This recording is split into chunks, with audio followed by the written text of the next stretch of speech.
آپ کے لیے. نبی صلی اللہ علیہ وسلم نے فرمایا ٹھیک ہے دسترخوان بچھاؤ ہم سب کھائیں گے. سب کھجوریں کھانے لگے. سلمان فارسی کہتے ہیں میں گھوم کر نبی صلی اللہ علیہ وسلم کے پیچھے آیا. جامع ترمذی کی حدیث سنا رہا ہوں کہ میں گھوم کر نبی صلی اللہ علیہ وسلم کے پیچھے آیا. نبی صلی اللہ علیہ وسلم نے بات کو پہچان لیا کیا چاہتا ہے.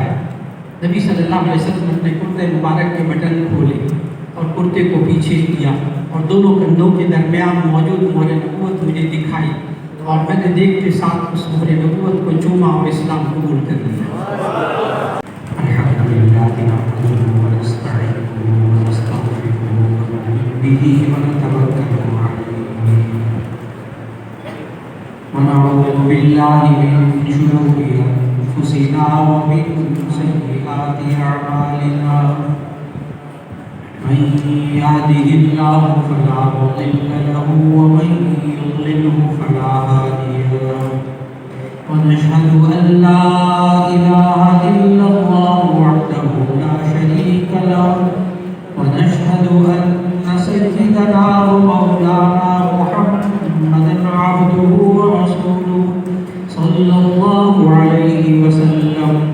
أما بعد فأعوذ بالله من الشيطان الرجيم. بسم الله الرحمن الرحيم. محمد رسول الله والذين معه أشداء على الكفار رحماء بينهم تراهم ركعا سجدا يبتغون فضلا من الله ورضوانا. سيماهم في وجوههم من أثر السجود ذلك مثلهم في التوراة ومثلهم في الإنجيل. وقال تبارك وتعالى لقد من الله على المؤمنين إذ بعث فيهم رسولا من أنفسهم يتلو عليهم آياته ويزكيهم ويعلمهم الكتاب والحكمة وإن كانوا من قبل لفي ضلال مبين. صدق الله العظيم.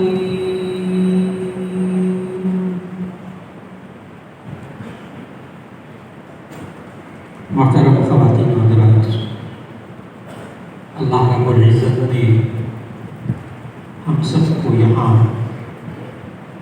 آخری نبی خاتم النبیین رحمت للعالمین حضرت محمد مصطفیٰ احمد مجتبیٰ صلی اللہ علیہ وآلہ وسلم کے ذکر مبارک کے لیے یہاں جمع فرمایا ہے.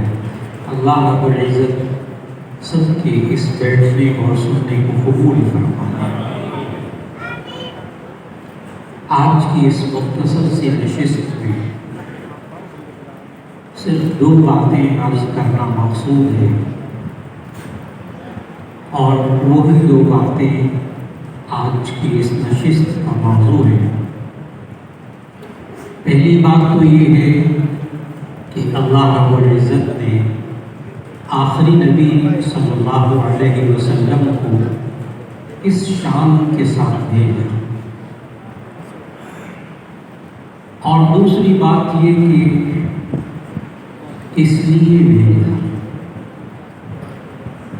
بس یہ 2 باتیں عرض کرنا مقصود ہے. کس شان کے لیے بھیجا, کس شان سے بھیجا اور کس مقصد کے لیے بھیجا. آمد مصطفیٰ صلی اللہ علیہ وسلم کا مقصد کیا تھا اور پھر اتنے عظیم مقصد کے لیے اللہ رب العزت نے کس شان کے ساتھ بھیجا.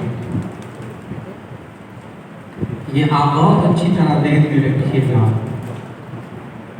کہ ایسا نہیں ہوا کہ نبی کریم صلی اللہ علیہ وسلم تشریف لائے اور آ کر کہا کہ میں خاتم النبیون ہوں، میں آخری نبی ہوں، اور خاتم النبیین ہونے کے حوالے سے بس اب کوئی نبی نہیں آئے گا.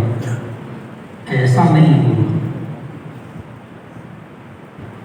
بلکہ اللہ رب العزت نے گزشتہ انبیاء کے ذریعے امتوں کو بتا دیا تھا کہ اب جو نبی آئیں گے وہ آخری نبی ہوں گے صلی اللہ علیہ وسلم. یہاں تک کہ تورات اور انجیل میں محمد رسول اللہ صلی اللہ علیہ وسلم کا ذکر مبارک موجود تھا. آپ صلی اللہ علیہ وسلم کے صحابہ اکرام رضوان اللہ علیہم اجمعین کا ذکر بھی تورات اور انجیل میں موجود تھا. اور یہ بات خود قرآن مجید میں اللہ تعالیٰ نے سورۃ الفتح کی آخری آیت میں ارشاد فرمائی ہے، جو شروع میں اللہ نے تلاوت کی توفیق عطا فرمائی. وہ آیت تلاوت کر کے ترجمہ عرض کرنے لگا. محمد الرسول اللہ، محمد صلی اللہ علیہ وسلم اللہ کے رسول ہیں. والذین معہ، اور وہ لوگ جو ان کے ساتھ ہیں، ان کو ماننے والے ہیں. اشداء علی الکفار رحماء بینہم، وہ کافروں کے لیے بہت سخت ہوں گے، آپس میں رحم دل ہوں گے. تراہم رکعا سجدا یبتغون فضلا من اللہ ورضوانا، آپ ان کو دیکھیں گے کہ وہ رکوع اور سجدے میں یعنی نماز کی حالت میں یبتغون فضلا من اللہ ورضوانا، اللہ کا فضل اور اس کی رضامندی تلاش کرتے ہوں گے. سیماہم فی وجوہہم من اثر السجود، ان کی پیشانیوں میں سجدوں کے نشانات ہوں گے. ذالک مثلہم فی التوراۃ ومثلہم فی الانجیل، یہ وہ ہے جو تورات میں جن کی مثال آئی، جن کی مثال انجیل میں آئی. یہ اللہ رب العزت نے ہمیں خود بتایا کہ محمد رسول اللہ صلی اللہ علیہ وسلم کا ذکر مبارک اور ان کے ماننے والوں کا ذکر مبارک تورات میں بھی موجود تھا، انجیل میں بھی موجود تھا. اس شان کے ساتھ بھیجا آخری نبی صلی اللہ علیہ وسلم. یہاں تک کہ نبی کریم صلی اللہ علیہ وسلم کا نام مبارک تک گزشتہ انبیاء نے اپنی قوموں کو بتا دیا تھا. نام مبارک تک گزشتہ انبیاء نے اپنی قوموں کو بتا دیا تھا. اور یہ اگر قرآن مجید سے آپ معلوم کرنا چاہیں تو 28ویں پارے میں سورۃ الصف کی آیت نمبر 6 کا مطالعہ کیجیے. میں آیت پڑھتا ہوں، ترجمہ سنیے گا. وَإِذْ قَالَ عِيسَى ابْنُ مَرْيَمَ يَا بَنِي إِسْرَائِيلَ إِنِّي رَسُولُ اللَّهِ إِلَيْكُمْ مُصَدِّقًا لِمَا بَيْنَ يَدَيَّ مِنَ التَّوْرَاةِ وَمُبَشِّرًا بِرَسُولٍ يَأْتِي مِن بَعْدِي اسْمُهُ أَحْمَدُ صلی اللہ علیہ وسلم. ترجمہ بڑے غور سے سنیے گا. وَإِذْ قَالَ عِيسَى ابْنُ مَرْيَمَ، جب عیسیٰ ابن مریم نے کہا یا بنی اسرائیل، اے بنی اسرائیل. اور پھر اس کے بعد اس آیت میں اللہ رب العزت نے ہمیں بتایا کہ عیسیٰ ابن مریم علیہ السلام نے اپنی قوم کو 3 باتیں کہی. اور آپ 3 باتوں کو غور سے سنیے گا. عیسیٰ علیہ السلام کی قوم نے وہ 3 باتیں نہیں مانی اپنے نبی کی. وَإِذْ قَالَ عِيسَى ابْنُ مَرْيَمَ يَا بَنِي إِسْرَائِيلَ إِنِّي رَسُولُ اللَّهِ إِلَيْكُمْ، اے بنی اسرائیل میں تمہاری طرف اللہ کا رسول بنا کر بھیجا ہوں. إِنِّي رَسُولُ اللَّهِ إِلَيْكُمْ، میں تمہاری طرف اللہ کا رسول بنا کر بھیجا گیا ہوں. عیسیٰ علیہ السلام کی قوم نے بجائے رسول اللہ ماننے کے ابن اللہ بنا دیا، اللہ کا بیٹا بنا دیا۔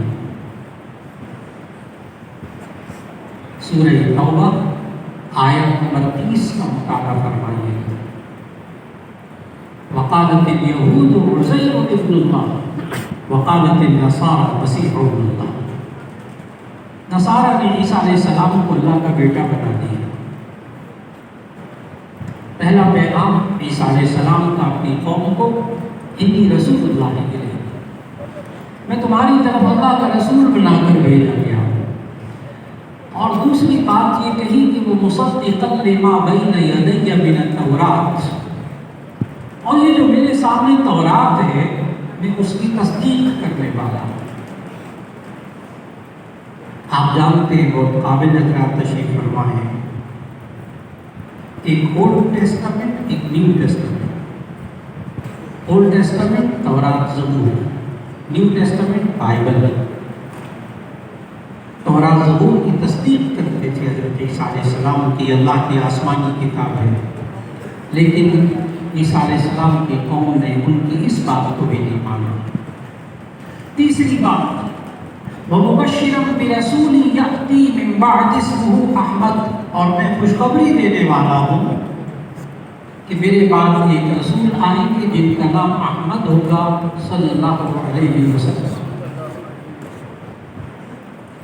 حضرت عیسیٰ علیہ السلام نے قرآن مجید کی اس سورہ صف کی آیت کے مطابق خوشخبری دی تھی اپنی قوم کو کہ وہ مبشر برسول یأتی من بعدہ اسمہ احمد، کہ میں خوشخبری دینے والا ہوں کہ میرے بعد ایک رسول آئیں گے ان کا نام احمد ہوگا۔ قرآن مجید نے کہا ہے، نام تک بتا دیا تھا اپنی قوم کو۔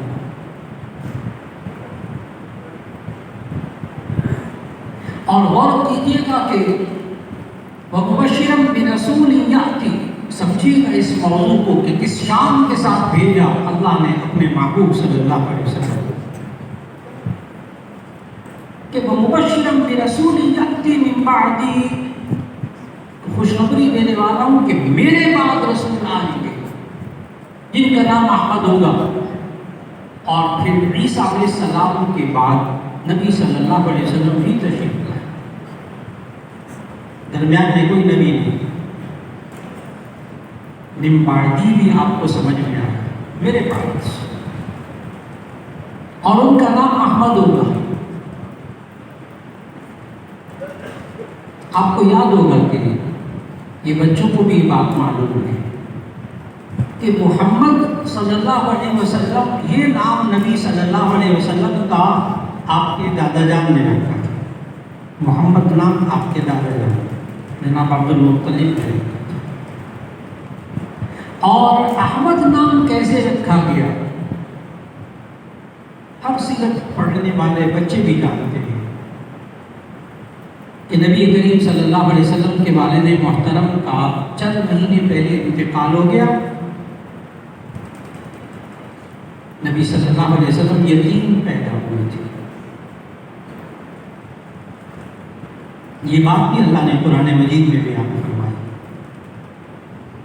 کہ نبی صلی اللہ علیہ وسلم یتیم پیدا ہوئے تھے۔ سورہ والضحیٰ کی آیت پڑھ لیجیے 30ویں پارے میں سے، الم یجدک یتیما فآویٰ، کیا آپ کو یتیم نہیں پایا تھا پھر ٹھکانہ دیا؟ تو آخری نبی صلی اللہ علیہ وسلم کو اللہ تعالیٰ نے یتیم پیدا کیا، اس کو ذرا ذہن میں رکھیے۔ اور احمد نام کیسے رکھا گیا، کہ سیرت کی معتبر کتابوں میں لکھا ہوا کہ آپ کی والدہ محترمہ کو، حضرت آمنہ کو خواب آیا کہ تمہارے ہاں بیٹا پیدا ہوگا اور اس کا نام احمد رکھا۔ اس طرح نام احمد رکھا اللہ نے رکھوایا۔ آپ حضرات سب کو معلوم، آج تک جو کیلنڈر چل رہا ہے 2024 کیلنڈر چل رہا ہے۔ 2024 کے اعتبار سے یعنی عیسوی کیلنڈر کے اعتبار سے یہ عیسیٰ علیہ السلام سے کیلنڈر شروع ہوا. آسان باتیں کروں گا، کوئی مشکل نہیں، بس توجہ رکھیے گا تاکہ سمجھ میں آئے کس شان کے ساتھ بھیجا نبی صلی اللہ علیہ وسلم. کہ یہ جو 2024 کا کیلنڈر ہے، اس حساب سے نبی صلی اللہ علیہ وسلم تشریف لائے تھے اپریل کے مہینے میں سن 571 عیسوی میں. 571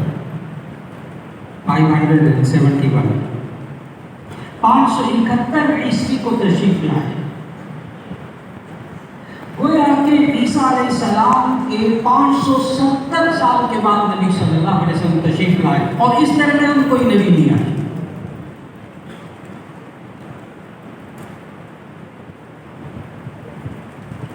اور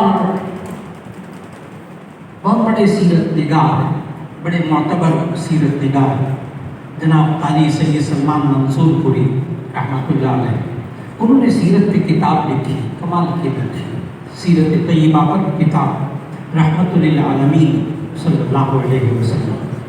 3 جلدوں میں یہ کتاب ہے. چونکہ یہ خواص کی کتاب ہے، پڑھے لکھے لوگوں کے لیے سیرت کی کتاب ہے، عوام کے لیے نہیں ہے، کیونکہ یہ تقابلی ادیان کے بہت ماہر تھے اور مختلف مذاہب کا مطالعہ کرنے کے ساتھ ساتھ سیرت کو لکھا ہے. انہوں نے ایک دعویٰ کیا ہے، آج تک وہ دعویٰ باقی ہے، وہ چیلنج باقی ہے. قاضی سید سلمان منصور پوری لکھتے ہیں کہ نبی کریم صلی اللہ علیہ وسلم 571 عیسوی کو پیدا ہوئے. عیسیٰ علیہ السلام کے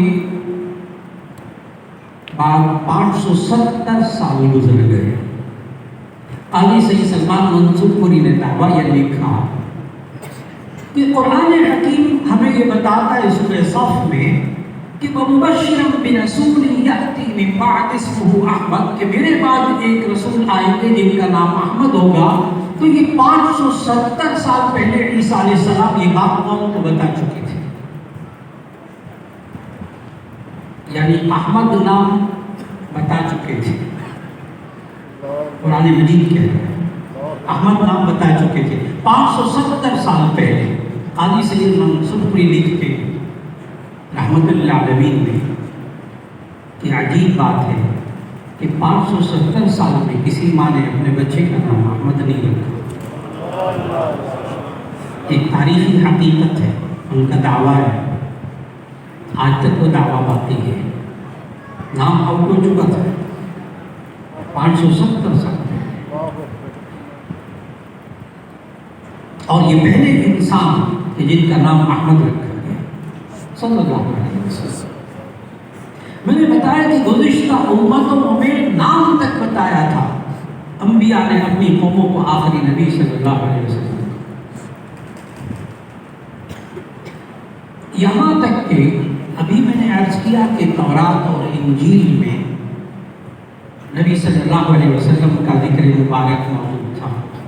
ابھی سورہ فتح کی آخری آیت پڑھ کر بتایا، محمد رسول اللہ سے یہ آیت شروع ہوتی ہے. یہ سورہ فتح کی آخری آیت.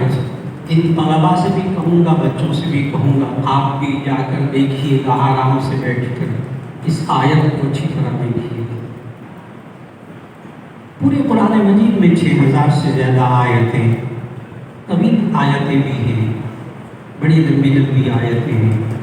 آیت مداینہ یا ایھا الذین آمنوا اذا تداینتم بدین، یہ قرآن مجید کی سب سے لمبی آیت ہے. لیکن اس کے باوجود سورہ فتح کی جو آخری آیت ہے جس میں محمد رسول اللہ صلی اللہ علیہ وسلم کی شان بیان کی گئی ہے، پورے قرآن مجید میں اکلوتی آیت ہے جس کی ایک خاص خصوصیت ہے.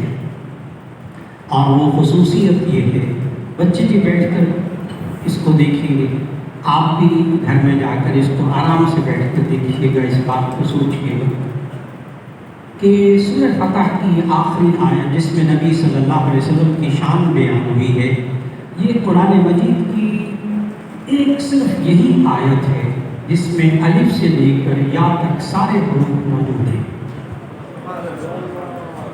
یہ واحد آیت ہے جس میں الف سے لے کر یا تک سارے حروف، اس لیے میں نے کہا نا بچے بھی دیکھیں گے. اور اب آپ نے ایک بات ذہن میں ڈالنی ہے کہ نبی کریم صلی اللہ علیہ وسلم کا، محمد رسول اللہ صلی اللہ علیہ وسلم کا ذکر مبارک جس آیت میں ہے، اللہ نے ان کی شان بیان کرتے ہوئے الف سے لے کر سارے یا تک سارے حروف لگا دیے. سارے حروف ختم، استعمال ہو گئے. اب اس کے بعد یہ حروف کسی نبی کے لیے استعمال نہیں ہوں گے. یہ بھی ختم نبوت کی دلیل ہے. سارے حروف ختم کر دیے بیان کر کے ان کی شان. اور کس شان کے ساتھ بھیجا نبی کریم صلی اللہ علیہ وسلم کو کہ گزشتہ آسمانی کتابوں کے ماہرین کو یہ بات بھی معلوم تھی کہ یہ آخری نبی صلی اللہ علیہ وسلم یتیم پیدا ہوں گے. یہاں تک کہ نبی کریم صلی اللہ علیہ وسلم کے جسم اطہر کی نشانیاں یہ بھی گزشتہ آسمانی کتابوں کے ماہرین کو معلوم تھی. ایک نشانی مہر نبوت. تمام حدیث کی کتابوں میں یہ بات موجود ہے. باب ما جاء فی خاتم النبوۃ، مہر نبوت کے بارے میں.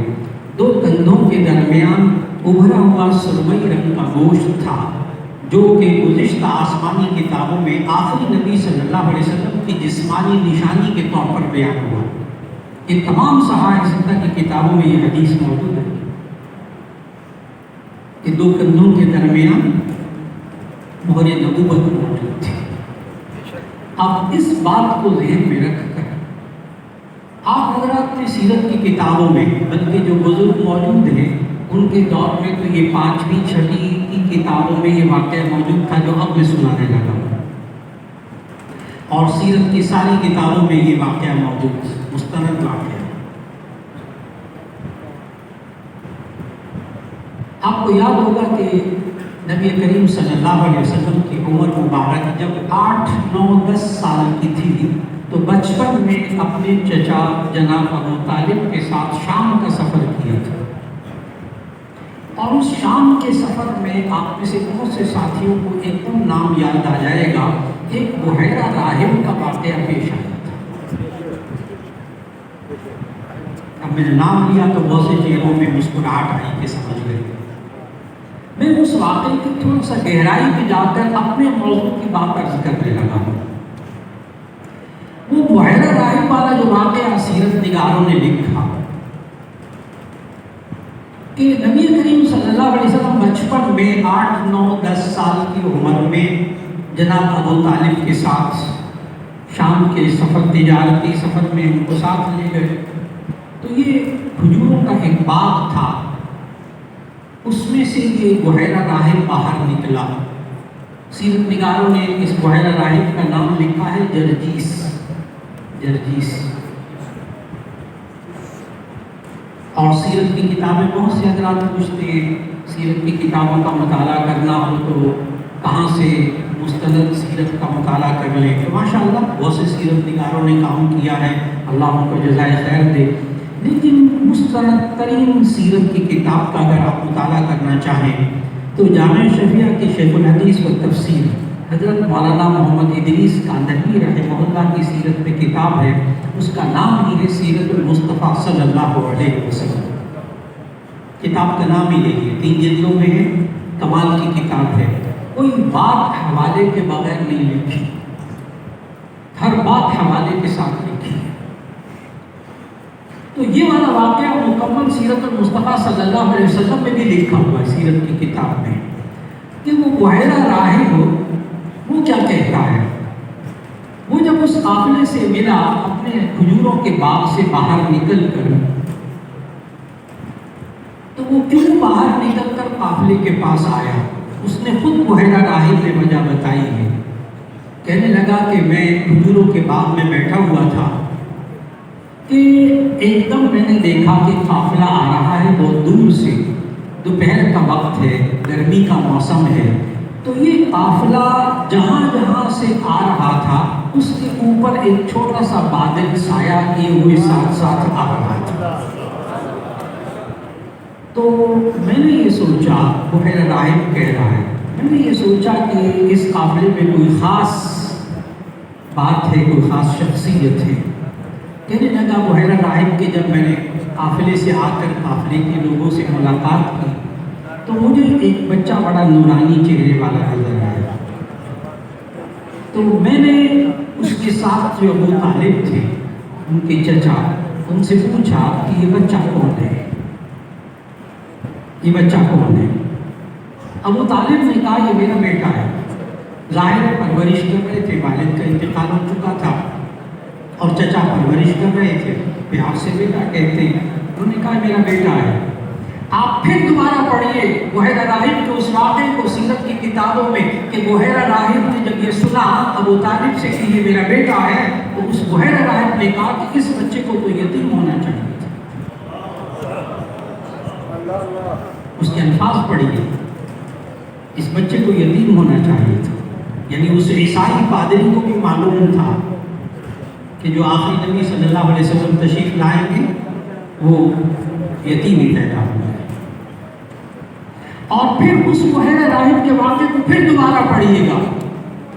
اس بحیرہ راہب نے کہا ابو طالب سے کہ یہ یتیم ہونا چاہیے تھا، تو ابو طالب نے فوراً کہا جی ہاں یتیم ہے، ان کے والد انتقال کر گئے تھے بچپن میں۔ پھر اس بحیرہ راہب نے وہاں واقعے پھر دوبارہ پڑھی، اس بحیرہ راہب نے نبی صلی اللہ علیہ وسلم کے بچپن میں کرتے مبارک کے بٹن کھلوائے اور دونوں کندھوں کے درمیان ابھرا ہوا سرمئی رنگ کا مہر نبوت کو چوما اس بحیرہ راہب نے، اور پھر کہا کہ ان کو شام کے یہودی پہچان جائیں گے، آپ ان کو شام نہ لے کر جائیں۔ آپ سمجھ رہے ہیں باتوں کو؟ اس شام کے ساتھ بھیجا جس میں اثر کی نشانیاں تک بتائیں کہ آخری نبی صلی اللہ علیہ وسلم تشریف لائیں گے، ان کے جسم اثر کی کیا نشانی ہوگی اور وہ یتیم پیدا ہوں گے، یہ تک ان راہبوں کو معلوم تھا۔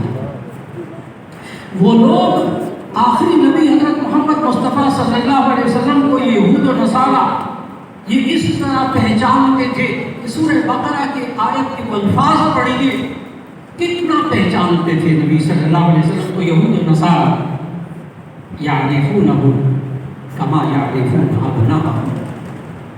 اللہ کہہ رہا ہے یعرفونہ کما یعرفون ابناءہم، وہ محمد صلی اللہ علیہ وسلم کو اس طرح پہچانتے تھے جیسے اپنے بیٹوں کو پہچانتے تھے۔ آپ کہتے ہیں میرا بیٹا، کتنا پہچانتے ہیں آپ اپنے بیٹوں کو، اتنا پہچانتے تھے وہ آخری نبی صلی اللہ علیہ وسلم،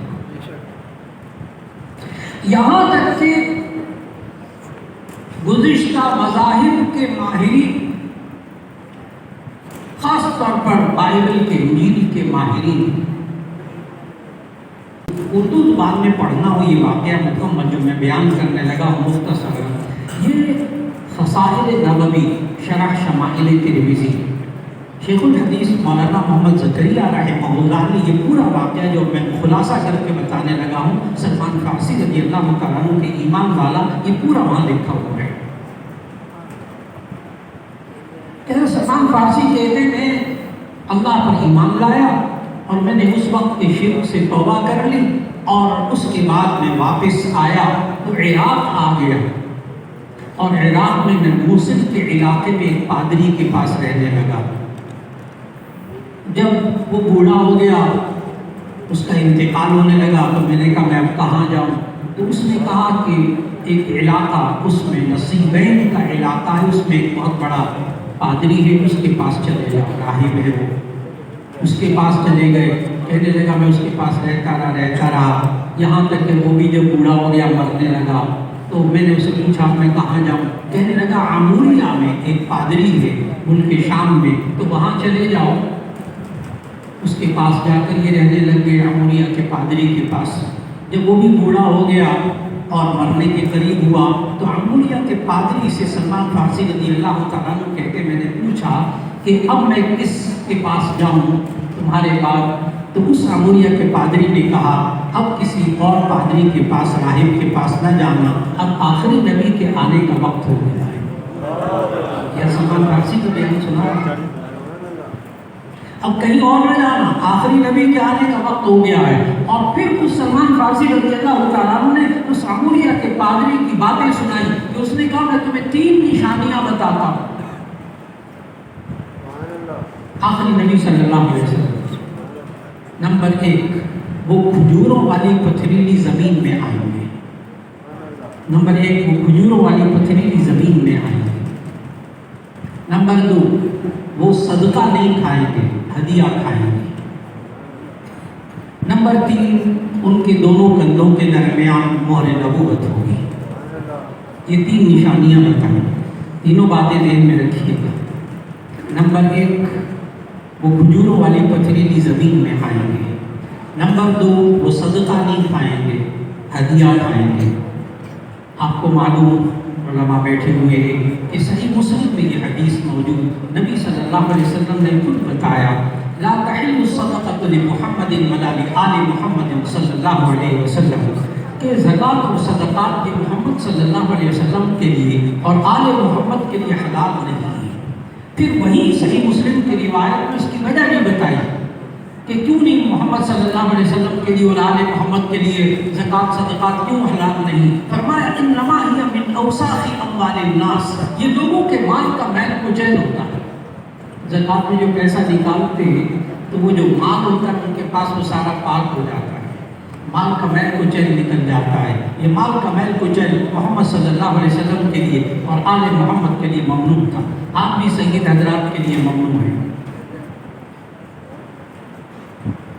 سلمان فارسی کہتے ہیں میں ابھی وہاں عموریہ میں تھا کہ وہاں مکے کا ایک قافلہ آیا تجارتی، بنو کلب کا، بہت بڑا تجارتی تاجر لوگ تھے یہ۔ کہتے میں بنو کلب کے ساتھ مکے آ گیا۔ مکے آنے کے بعد اب میں بہت مختصر کر رہا ہوں کہ وہ مدینہ منورہ اس وقت یثرب کہلاتا تھا، مدینہ کا پرانا نام یثرب، یہ بھی قرآن مجید کے اندر یہ نام موجود ہے، مدینہ طیبہ کا پرانا نام یا اہل یثرب لا مقام لکم فارجعوا، تو یثرب نام بھی قرآن میں موجود، مدینہ کا نام۔ تو کہتے ہیں یثرب سے ایک قافلہ بنو نذیر کا وہاں آیا، یہودی قبیلہ تھا، وہاں آیا مکے میں، اور بنو کلب نے دھوکے سے میرے سامان پر قبضہ کیا اور مجھے غلام بنا کر بنو نذیر کے ہاتھ بیچ دیا۔ اللہ کا نظام ہے۔ اب بنو نذیر والے یثرب میں لے آئے، مدینہ میں لے آئے سلمان فارسی رضی اللہ تعالیٰ عنہ کو، جو بعد میں رضی اللہ عنہ ہوئے۔ سلمان فارسی کہتے ہیں میں باغ میں، کھجوروں کے باغ میں، اس یہودی کا باغ تھا، میں وہاں کھجوریں توڑ رہا تھا، کھجور کے درخت پر چڑھا ہوا، تو مجھے نیچے لوگوں کی آوازیں آئیں۔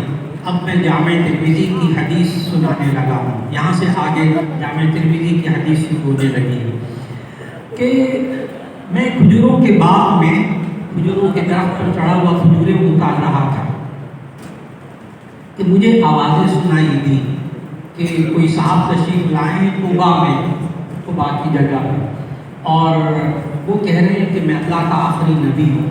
تو سلمان فارسی کہتے ہیں میرے دل میں فوراً آیا کہ کھجوروں والی پتھریلی زمین تو یہی ہے۔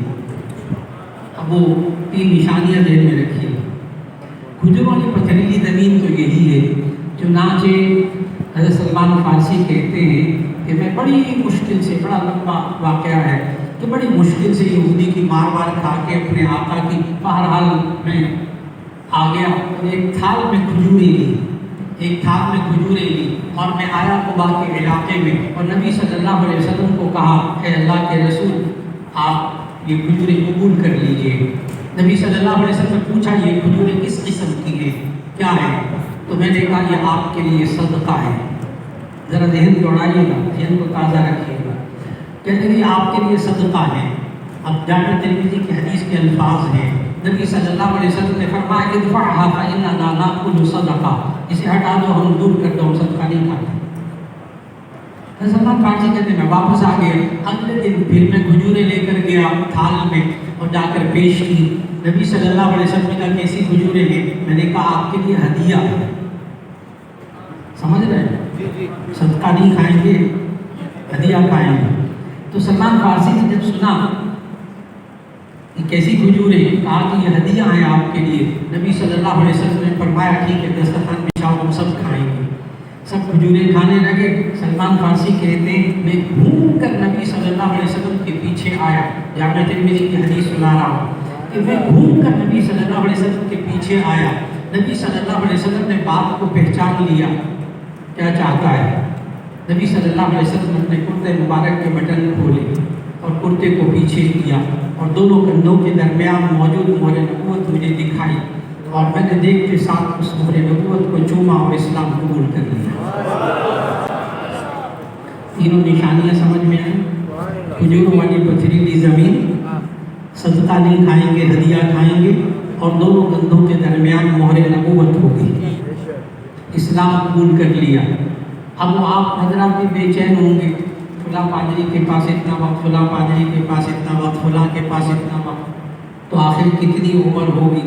تو اطلاع کے لیے عرض ہے کہ حضرت سلمان فارسی رضی اللہ تعالیٰ عنہ نے جب مہر نبوت کو چوم کر اسلام قبول کیا تھا، اس وقت حضرت سلمان فارسی رضی اللہ تعالیٰ عنہ کی عمر 90 سال تھی، 90 سال تھی، اور کم از کم ان کی زندگی کی جو روایت ہے وہ 150 سال کی ہے، یعنی اسلام قبول کرنے کے بعد بھی 60 سال زندہ رہے۔ اور نبی صلی اللہ علیہ وسلم نے ایمان لانے والوں کی کتنی قدر کی، اس کو سمجھنا ہوگا بہت اچھی طرح کہ حضرت سلمان فارسی رضی اللہ تعالیٰ نے جب اسلام قبول کیا اور ساری صورتحال معلوم ہوئی تو شمائل ترمذی کی روایت سنانے لگا ہوں کہ نبی صلی اللہ علیہ وسلم نے کہا حضرت سلمان فارسی سے اپنے آقا کو وہ ظاہر جھوٹا آقا ویسے زبردستی بیچ دیا تھا نا ان کو، اپنے یہودی آقا سے پوچھو کیا مانگتا ہے تاکہ میں تجھے آزاد کروا دوں۔ تو اس یہودی آقا نے کہا تھا، دیکھیے گا نبی صلی اللہ علیہ وسلم نے ایک امتی کے لیے کتنے فکر مند تھے۔ اس یہودی نے کہا کہ میں اتنے 100 اوقیہ چاندی کے لوں گا۔ ایک تو یہ کہا، نبی صلی اللہ علیہ وسلم نے کہا ٹھیک ہے، اس کی ادائیگی کا بندوبست کرتے ہیں۔ پھر اس نے پتہ کیا کہا، اس یہودی آقا نے کہا کہ یہ 300 کھجور کے درخت لگائیں گے، 300 کھجور کے درخت لگائیں گے، جب یہ کھجور کے درخت پھل دینے لگیں گے تو سلمان فارسی کو میں آزاد کر دوں گا۔ نبی صلی اللہ علیہ وسلم نے 300 درخت کھجور کے منگوائے، اور آپ لوگ ماشاءاللہ جو پڑھے لکھے حضرات تجربہ کار ہیں انہیں معلوم ہے کہ کھجور کا درخت لگانے کے بعد کم از کم 10-15 سال کے بعد وہ پھل دیتا ہے، بڑا وقت چاہیے ہوتا ہے۔ جو ملتان کے ڈیرہ غازی خان کے حضرات ہیں بہت اچھی طرح جانتے ہوں گے، سال ہر سال بعد پھل دیتا ہے کھجور کا درخت، اتنی جلدی نہیں دیتا۔ تو جب یہ درخت پھل دے گے نا تو پھر ایسی صورت میں آزاد کروں گا سلمان فارسی کو۔ توجہ دیجیے گا، نبی صلی اللہ علیہ وسلم نے وہ چاندی بھی ادا کی اور 300 کھجور کے درخت منگوائے۔ اس جامع ترمذی شمائل ترمذی کی حدیث میں موجود کہ نبی صلی اللہ علیہ وسلم نے 299 درخت اپنے دست مبارک سے لگائے، ایک کم 300، 299 درخت اپنے ہاتھ سے لگائے۔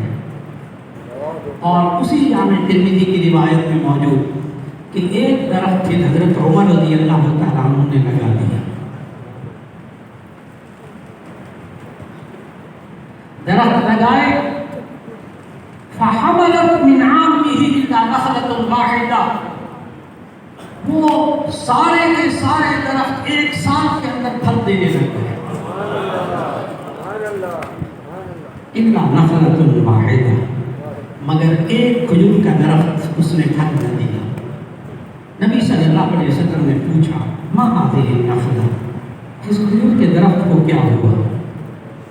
حضرت عمر رضی اللہ تعالیٰ عنہ نے عرض کیا انا غرست یا رسول اللہ، انا غرست هذا یا رسول اللہ، اے اللہ کے رسول یہ میں نے لگایا تھا۔ اس نے پھل نہیں دیا۔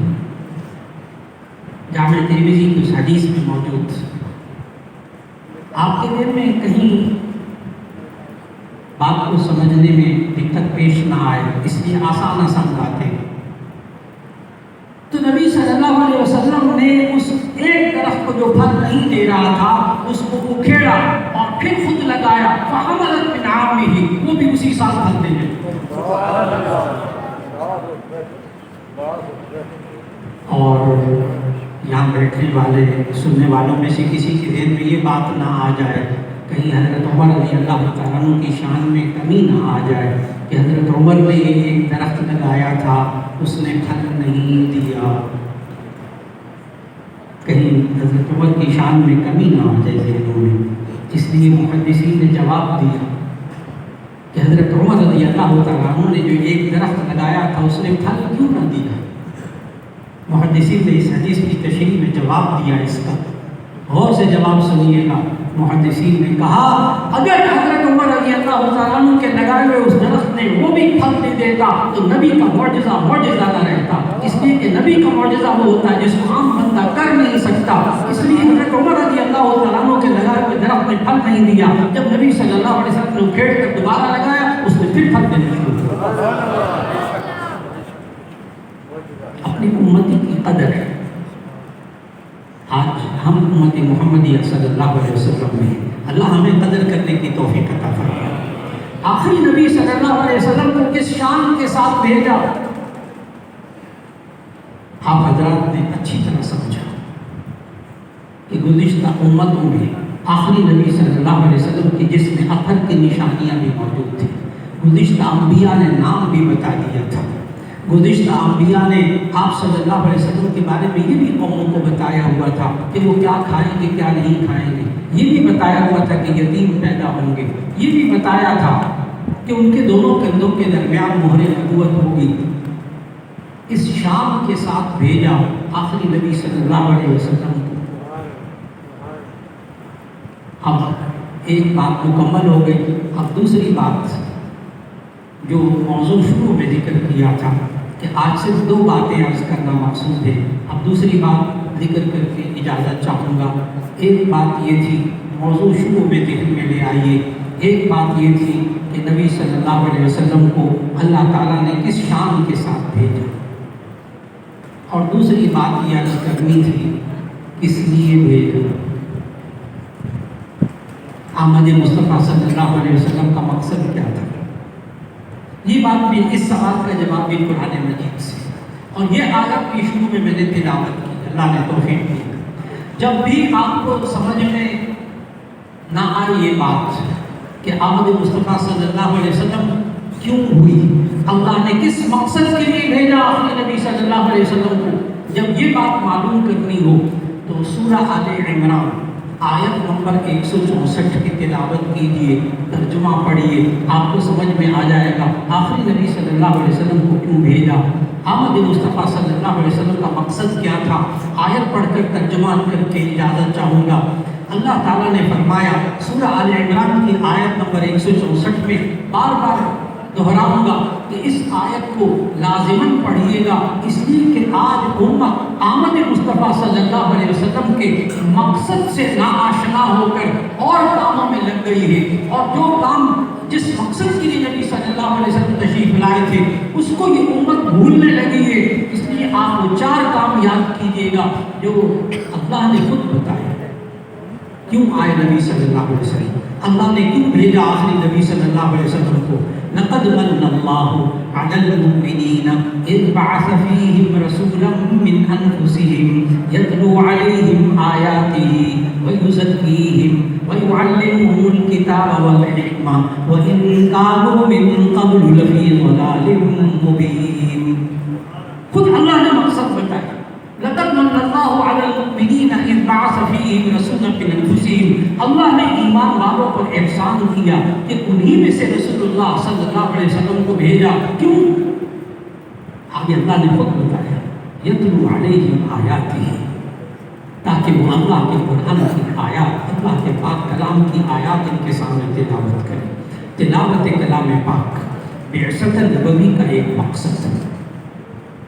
یہ جتنے بچے بیٹھے ہیں یہ جو تلاوت کرتے ہیں قرآن مجید کی، ناظرہ قرآن مجید پڑھتے ہیں، دیکھ کر پڑھتے ہیں اور جو زبانی پڑھتے ہیں اچھی طرح یاد رکھیے کیا کرتے ہیں کہ بعثت نبوی کا مقصد پورا کرتے ہیں.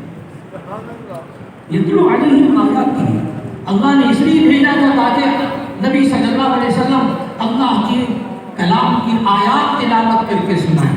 ایک کام. نمبر 2 وَيُزَكِّيهِمْ، ان کے نفوس کو پاکیزہ بنائیں. وَيُزَكِّيهِمْ، ان کے نفوس کو پاکیزہ بنائیں. یہ تزکیہ نفس کیا کرتے رہے ساری زندگی نبی صلی اللہ علیہ وسلم. 2 جملوں میں بات کو سمیٹنے لگا. تزکیہ نفس کیا چیز ہے؟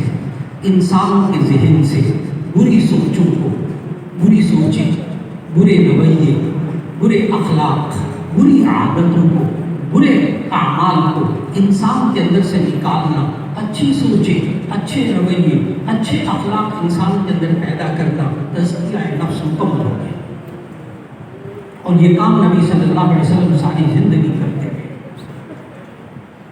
2 کام ہو گئے. ایک تلاوت کلام پاک اور وہ بھی سمجھ کر اس لیے کہ صحابہ کرام رضوان اللہ علیہ مجمعین کو عربی آتی تھی. نبی صلی اللہ علیہ وسلم تلاوت کرتے تھے، ان کو قرآن سن کر سمجھ میں آ جاتا تھا کہ اندر کیا بات بیان ہوئی. آج وقت کی ضرورت ہے کہ قرآن حکیم کا ترجمہ سیکھیں اور قرآن حکیم کے ترجمے سے آگاہ ہو کر آپ کو تلاوت سے پتہ چلے گا قرآن مجید میں کیا ہے. نمبر 2 وَيُزَكِّيهِمْ، ان کے نفوس کو پاکیزہ بنائیں. تیسرا مقصد وَيُعَلِّمُهُمُ الْكِتَابَ، ان کو کتاب اللہ سکھائیں. کتاب اللہ کو سیکھنا اور سکھانا، اس کا معمول بنائیں. یہ بعثت نبوی کا مقصد تھا. آخر نبی صلی اللہ علیہ وسلم کا مقصد اللہ نے یہ بتایا کہ اس لیے تشریف لائے، اس لیے بھیجا اللہ نے تاکہ وہ ان کو کتاب اللہ سکھائیں. اور کتاب اللہ سکھانے میں دین کے 5 شعبے سکھائے نبی صلی اللہ علیہ وسلم نے. ایمانیات، نمبر 1 ایمانیات، نمبر 2 عبادات، نمبر 3 معاملات، نمبر 4 معاشرت، نمبر 5 اخلاق. دین مکمل ہوا. 5 چیزیں سکھائیں کتاب اللہ کو سکھاتے ہوئے. اور آخری چیز حکمت، دانائی سکھائے. وَيُعَلِّمُهُمُ الْكِتَابَ وَالْحِکْمَةَ، آخری نبی صلی اللہ علیہ وسلم اس لیے تشریف لائے تھے تاکہ وہ لوگوں کو دانائی سکھائیں. اس حکمت پر بڑی بڑی کتابیں مفسرین نے کئی صفحے لکھے ہیں. سارے مفسرین کی باتوں کا نچوڑ اگر نکالے نا تو حکمت پتہ کس کو کہتے ہیں؟ قرآن کی زبان میں حکمت کہتے ہیں دانائی کو. اور دانائی کیا کہ اللہ نے جس چیز کو حلال قرار دے دیا ہے اس کو حلال سمجھے، جس کو حرام قرار دے دیا اس کو حرام سمجھے. دانائی مکمل ہو گئی. بڑی بڑی ڈگریاں ہوں انسان کے پاس، لیکن وہ حلال کو حلال نہ سمجھ رہا ہو، حرام کو حرام نہ سمجھ رہا ہو، اللہ کے نزدیک وہ دانا نہیں ہے. اللہ کے نزدیک اس کے اندر دانا ہی نہیں ہے. دانا وہ شخص ہے، حکمت والا وہ شخص ہے جو حلال کو حلال سمجھتا ہو، حرام کو حرام سمجھتا ہو. یہ 4 مقصد پورے ہو گئے جو اللہ نے بتایا کہ آخری نبی صلی اللہ علیہ وسلم کو اللہ نے کیوں بھیجا. تلاوت کلام پاک کے لیے، ان کو قرآن سمجھائیں. نمبر 2 تزکیہ نفس، ان کے اندر سے بری سوچوں، برے رویوں، برے اخلاق کو نکال کر اچھی سوچیں، اچھے رویے، اچھے اخلاق پیدا کریں. نمبر 3 وَيُعَلِّمُهُمُ الْكِتَابَ، ان کو کتاب اللہ سکھائیں. نمبر 4 وَالْحِکْمَةَ، دانائی سکھائیں. آیت کا آخری حصہ تلاوت کرنے لگا ہوں. وَإِن كَانُوا مِن قَبْلُ لَفِي ضَلَالٍ مُبِينٍ. شان یہ ہے کہ اس سے پہلے وہ سب لوگ کھلی گمراہی میں مبتلا تھے، لیکن نبی صلی اللہ علیہ وسلم نے ان 4 مقاصد کو پورا کیا. اس معاشرے میں سے گمراہی ختم ہوئی اور اتنی شاندار طریقے سے ختم ہوئی کہ آج اس معاشرے کے ایک ایک فرد جن پر نبی صلی اللہ علیہ وسلم نے یہ 4 انداز میں محنت فرمائی، ان کے بارے میں آپ میں سے ہر ایک کہتا ہے رضی اللہ عنہ ورضوا عنہ. اتنی محنت کی افراد پر کہ اللہ ان سے راضی ہو گیا، وہ اللہ سے راضی ہو گئے. صحابہ کرام رضوان اللہ علیہ مجمعین. آخری جملہ عرض کر کے اجازت چاہنے لگا ہوں. آج بھی جو ماں باپ اپنے نوجوان بچے اور بچیوں کے بارے میں فکر مند ہیں کہ ہم اس نوجوان نسل کو گمراہی سے کیسے بچائیں، میرے عزیزان محترم، آج بھی وہی نسخہ ہے کہ وہ 4 کام کرنے لگ جائیں، انشاءاللہ آپ کے بچے اور بچیوں کو کبھی بھی اللہ گمراہ نہیں ہونے دے گا، کبھی گمراہ نہیں ہونے دے گا۔ نبی صلی اللہ علیہ وسلم کو بہت فکر تھی کہ میرے بعد کہیں امت گمراہ نہ ہو جائے، بھٹک نہ جائے۔ نبی صلی اللہ علیہ وسلم نے اس کا علاج بتایا، فرمایا ترکت فیکم امرین لن تضلوا بعدی ان تمسکتم بہما، کہ میں تمہارے درمیان 2 چیزیں چھوڑ کر جا رہا ہوں، ان تمسکتم بہما، اگر تم نے اس کو مضبوطی سے پکڑے رکھا، لن تضلوا بعدی، تم میرے بعد کبھی گمراہ نہیں ہوگے۔ کتاب اللہ و سنت رسول صلی اللہ علیہ وسلم، ایک کتاب اللہ اور ایک سنت رسول اللہ کو مضبوطی سے تھامے رکھو، کبھی گمراہ نہیں ہوگے۔ آپ بچوں کو کتاب اللہ کی اور سنت رسول اللہ صلی اللہ علیہ وسلم کی تعلیم دیجیے، یہ نوجوان نسل کبھی گمراہ نہیں ہوگی۔ یہ بات سچے نبی صلی اللہ علیہ وسلم نے فرمائی ہے۔ اللہ رب العزت آخری نبی صلی اللہ علیہ وسلم پر ہم سب کو ایمان کامل لانے کی توفیق عطا فرمائے اور ان کے نقش قدم پر اپنی پوری زندگی گزارنے کی توفیق عطا فرمائے۔ اور آخر میں دعا ہے کہ یا اللہ ہماری نئی نسل کو، ہمارے گھر والوں کو، ہم سب کو گمراہی سے بچا لے، فتنوں سے بچا لے، اور وہ 4 بعثت نبوی کے مقصد اللہ ہم میں سے ہر ایک کو پورا کرنے کی توفیق عطا فرمائے۔ وآخر دعوانا ان الحمد للہ رب العالمین۔